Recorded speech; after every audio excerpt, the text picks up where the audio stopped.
Hello दोस्तों, eco वाले channel में आपका स्वागत है। दोस्तों आइए देख लेते हैं आज के महत्वपूर्ण टॉपिक। तो आज का टॉपिक है दोस्त मुगल साम्राज्य का प्रशासन। तो मुगल साम्राज्य के प्रशासन को हम देखने वाले हैं दोस्तों। हम लोग जो सीरीज चल रही है वो चल रही है मुगल साम्राज्य। तो मुगल साम्राज्य में सभी शासकों को देख चुके हैं दोस्त हम लोग। अब आज से शुरू करने वाले हम लोग दोस्त मुगल साम्राज्य की शासन व्यवस्था, प्रशासनिक व्यवस्था।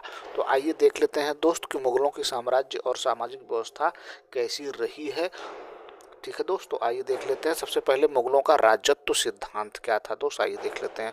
तो मुगलों का राजत्व सिद्धांत, तो मुगलों के राजत्व सिद्धांत का मूलाधार शरीयत, कुरान एवं हदीस सम्मिलित था दोस्त। बाबर ने राजत्व संबंधी विचार प्रकट करते हुए कहा है कि बादशाही से बढ़कर कोई बंधन नहीं, बादशाह के लिए एकांतवास या आलसी जीवन उचित नहीं।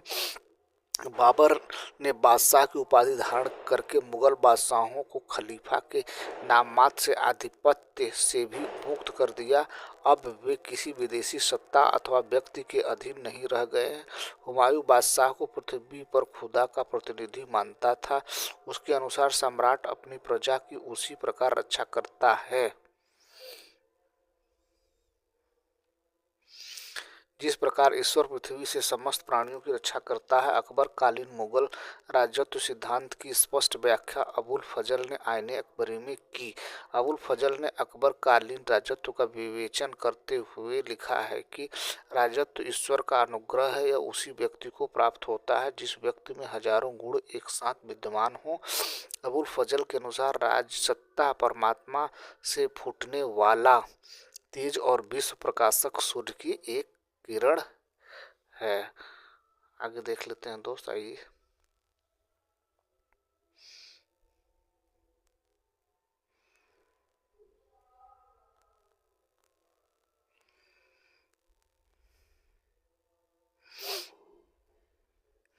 अकबर स्वयं को इस्लामी कानूनों के बारे में अंतिम निर्णायक घोषित करके बादशाह की स्थिति को और श्रेष्ठ बना दिया।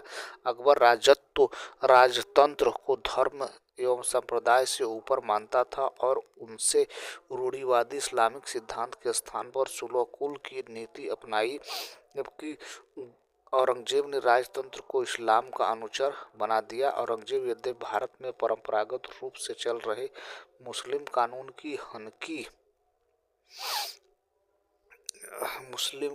की हनकी विचारधारा का पारितोषक था, फिर भी उसने जबावित जैसे धर्मनिरपेक्ष आज्ञातियां राजाज्ञाओं जारी करने में कोई संकोच नहीं किया, क्योंकि जबावित सैद्धांतिक रूप से शरीयत की पूरक थी।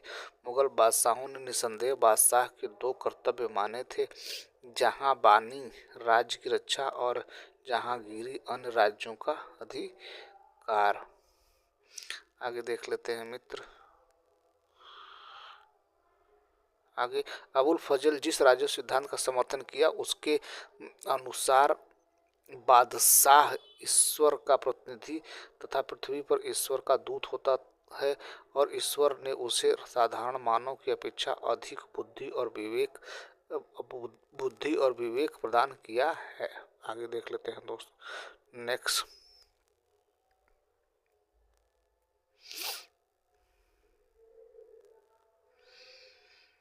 मुगल प्रशासन का स्वरूप क्या था दोस्तों, पहला देखते हैं केंद्रीकरण शासन। केंद्रीय शासन तो मुगल प्रशासन सैन्य शक्ति पर आधारित एक केंद्रीकृत व्यवस्था थी जो नियंत्रण एवं संतुलन पर आधारित थी।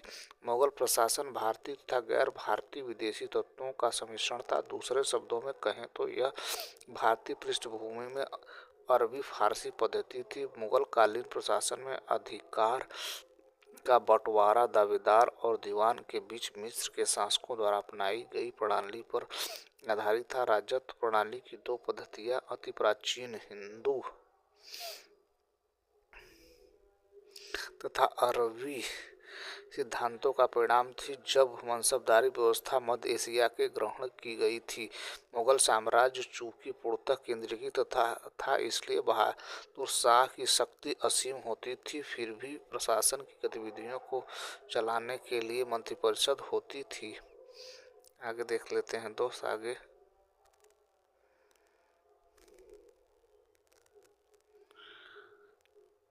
मुगल कालीन प्रशासन तो वजीर तो पहला है वकील।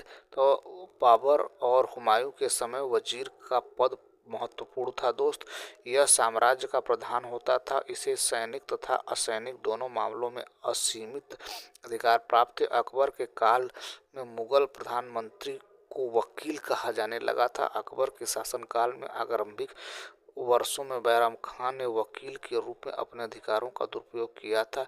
इसलिए अकबर ने बैराम खां के पतन के बाद अपने शासन कला के 8वें वर्ष नया पद दीवान ए वजारत एक कुल की स्थापना की, जिसे राजस्व एवं वित्तीय मामले के प्रबंध का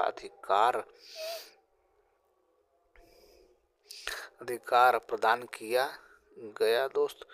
धीरे धीरे अकबर ने वकील के एकाधिकार को समाप्त कर उसके अधिकारों को दीवान मीर बख्शी तथा मीर सामा और सद्र उल सुदूर में बांट दिया। उसके बाद इसे यह पद केवल सम्मान का पद रह गया, जो शाहजहां के समय तक चलता रहा। अकबर के काल में केवल 4 ही मंत्री पद थे: वकील, दीवान अथवा वजीर, मीर बख्शी एवं सद्र। मुगल प्रशासन के अंतर्गत अगला है दोस्त दीवान। तो दीवान शब्द फारसी मूल का शब्द है। इस पद की स्थापना अकबर ने अपने शासनकाल के 8वें वर्ष वकील के एकाधिकार को समाप्त करने के लिए किया। इसे वजीर भी कहा जाता था। यह वित्त एवं राजस्व का सर्वोच्च अधिकारी होता था। वित्त एवं राजस्व के अतिरिक्त अन्य सभी विभागों पर भी उसका प्रभाव होता था। सम्राट की अनुपस्थिति में वह शासन के साधारण कार्यों को बादशाह की ओर से देखता था। इस प्रकार वह एक तरह से सम्राट और शेष अधिकारियों के बीच की कड़ी था। दीवान भी वकील की तरह शक्तिशाली न हो जाए, इसलिए अकबर उसे स्थानांतरित करता रहा। आगे देखते हैं दोस्त। मुगल बादशाह इन अधिकारियों की नियुक्ति उसकी वित्तीय योग्यता पर करते थे, न कि सैनिक योग्यता पर। मुगल बादशाहों के काल में मुजफ्फर खां तुर्बती, राजा टोडरमल, एवाज शाह मंसूर सभी अकबर कालीन, इमादुद्दौला जहांगीर, सादुल्ला शाहजहां कालीन और असद खां औरंगजेब कालीन आदि योग्यतम दीवान थे। मुगल काल में असद खां ने सर्वाधिक 31 वर्षों तक दीवान पद पर कार्य किया। दीवान वित्त मंत्री होने के बावजूद अपनी इच्छा से धन व जागीर नहीं दे सकता था, किंतु वह खालिसा जागीर और इनाम आदि जमीनों का केंद्रीय अधिकारी होता था। दीवान की सहायता के लिए अनेक अन्य अधिकारी भी होते थे। दीवाने खालसा शाही भूमि का देखभाल करने वाला अधिकारी, दीवान ए तन वेतन तथा जागीर की देखभाल करने वाला, मुस्तैफी आय व्यय का निरीक्षण तथा मुशर्रिफ मीर बख्शी सैन्य विभाग का सर्वोच्च अधिकारी होता था। इस पद पर विकास अकबर के काल में शुरू हुआ। मीर बख्शी का प्रमुख कार्य सैनिकों की भर्ती, उनका हुलिया रखना, रसद प्रबंध, सेना में अनुशासन रखना तथा सैनिकों के लिए हथियारों तथा हाथी घोड़े का प्रबंध करना था। आगे देख लेते हैं मित्र। आइए अगला।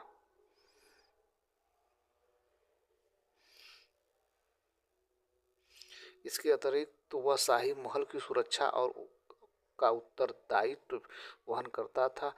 मुगल काल में मीर बख्शी सैन्य मंत्री होने पर भी वह न तो सेना नायक होता था और न ही अस्थायी वेतन अधिकारी। मीर बख्शी को युद्ध के दौरान छोड़कर बाकी सेना को वेतन बांटने का कोई अधिकार नहीं था। सामान्यतः यह अधिकार दीवाने तन को था। आगे देख लेते हैं। मीर बख्शी के द्वारा सरखत नामक पत्र पर हस्ताक्षर करने के बाद ही सेना का मासिक वेतन निर्धारित होता था। मुगल काल में बख्शियों को कोई संख्या निश्चित नहीं होती थी।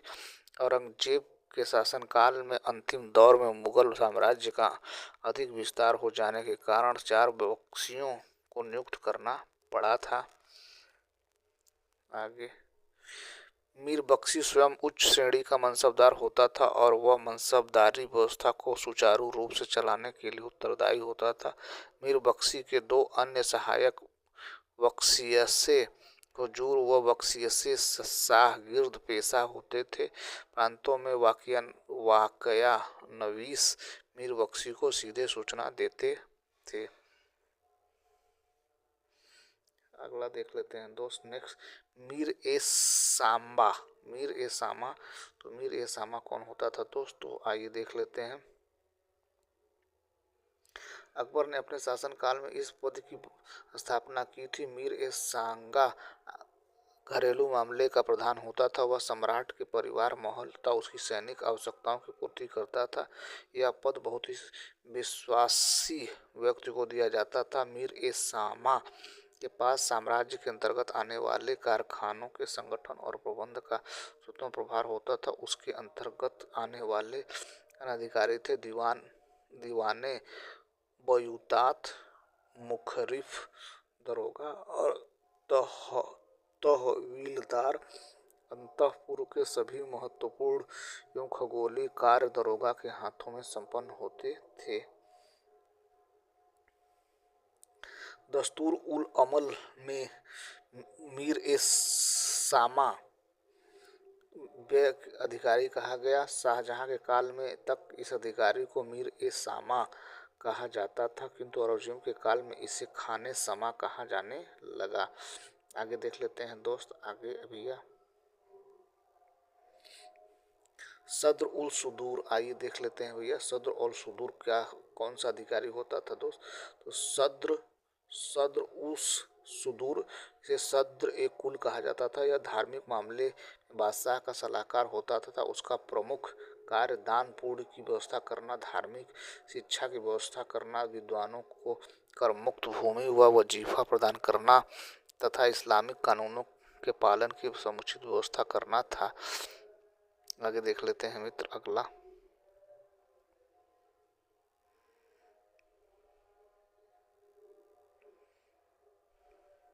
सद्र उल सुदूर को शेख उल इस्लाम भी कहा जाता था। सद्र उल सुदूर को कभी कभी मुख्य काजी का भी पद दिया जाता था, अर्थात जब वह न्याय विभाग के प्रमुख के रूप में कार्य करता था तब उसे काजी उल कुजात कहा जाता था। अकबर के समय में अधिकांशतया यह पद पृथक पृथक व्यक्ति को प्रदान किया जाता था। सद्र दान में दी जाने वाली लगान मुक्त भूमि का भी निरीक्षण करता था। इस भूमि को सरयुगल तथा मदद ए मास कहा जाता था। आगे देख लेते हैं दोस्त नेक्स्ट,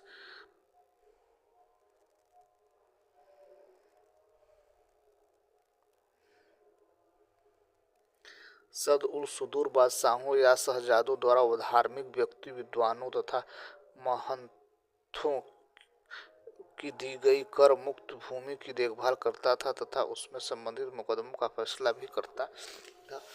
अकबर के समय में सद्र पद का महत्व इसलिए कुछ कम हो गया था क्योंकि अकबर धार्मिक मामलों में इसकी सलाह नहीं लेता था, बल्कि उसने जागीर और वजीफे देने का अधिकार अपने हाथ में स्वयं ले लिया था।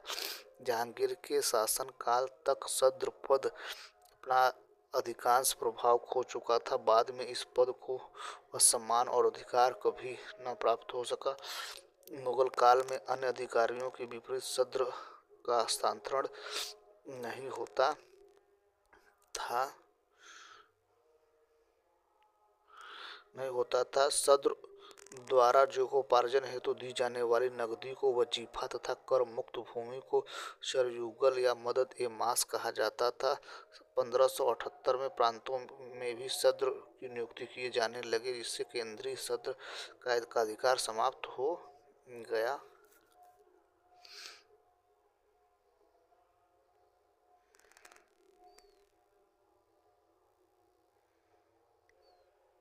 साधारणतः सद्र को उनके वेतन के एवज में कर मुक्त भूमि दी जाती थी। वे मनसबदार नहीं होते थे, किंतु कुछ ऐसे उदाहरण भी हैं जब उन्हें मनसब दिया गया। जैसे अकबर के काल में सद्र जहां को अकबर ने 2000 का मनसब एवं जहांगीर ने उसे 4000 और बाद में 5000 का मनसब दिया। इस प्रकार शाहजहां के काल में मुसबी खां को 3000 का मनसब तथा सैयद जलाल को अकबर ने 6000 का मनसब दिया। मुगल काल का सर्वप्रथम सद्र शेख गदाई था, जिसे बैरम खान ने अपने संरक्षण काल में बनवाया था। अकबर ने अपने शासनकाल में दरिद्रों एवं अनाथों को मुफ्त भोजन देने के लिए धर्मपुरा हिंदुओं के लिए, जोगीपुरा जोगियों के लिए तथा खैरपुरा मुसलमानों तथा अन्य के लिए नाम से 3 दरिद्रालय खुलवाए और जिनकी देख रेख का उत्तरदायित्व अबुल फजल को दिया था। अकबर ने वेश्याओं के लिए शैतानपुर नगर की स्थापना किया था। तो ये रहा दोस्त आज के महत्वपूर्ण टॉपिक, मुगल कालीन प्रशासन के महत्वपूर्ण संदर्भ। उम्मीद है आपको हमारा प्रयास ठीक लगा। तो हमारे चैनल को सब्सक्राइब करें, अपने दोस्तों को शेयर करें। Thank you so much for watching this video.